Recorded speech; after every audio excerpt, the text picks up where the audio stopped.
use some bundled sage. It's just a nice light green color, and I'm going to do the tops of my trees with bundled sage, and then the bottom of my trees are going to be more peeled paint, but I am going to kind of have a section where I blend the two a little bit because they go well together, but it would look odd to have two different colors on a tree without having them blended in to each other.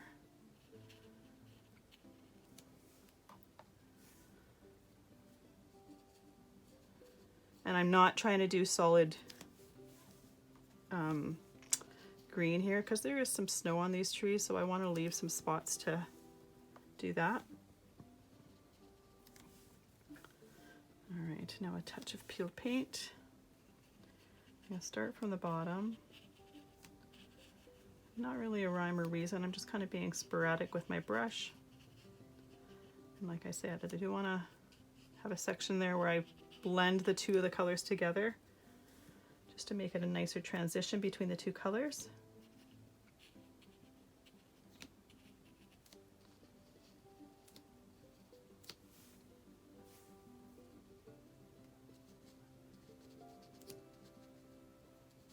There we go. So I'm just going to make the chimney a little bit red there. And then I want to put a little bit of yellow in the windows of the cabin. Give that a little bit of light.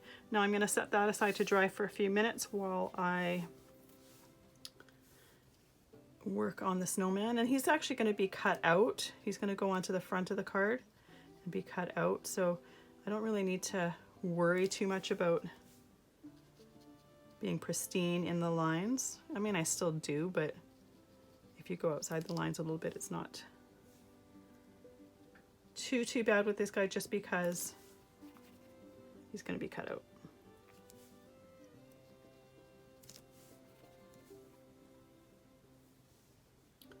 Get some scattered straw to do the broom.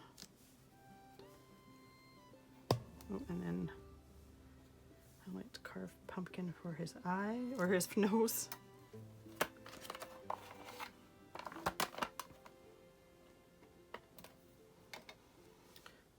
A little bit of gathered twigs for the broomstick there. And then that pumice stone again, just to do a little bit of shading in the snowman. I really should have done it first before doing that red, but I'm just going to avoid that red. And once again, it doesn't need a lot. It's just to give it a little bit of shadow, just to make it look a little bit more real. All right. Now everything is colored, but I do want to add one more thing. I've got some Perfect Pearls here. Now Perfect Pearls are a mica powder, but they have a binding agent in them. So if you mix them with water, the binding agent is activated with water. So if you mix them with water, you can create your own shimmer paint. So I'm going to add some shimmer to the snowy areas.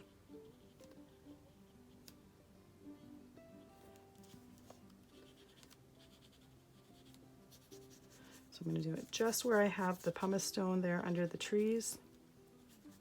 I'm not going to bother doing all of the snow down here just because a lot of those shaker bits are going to be in front of that, so you're really not going to see it a whole lot.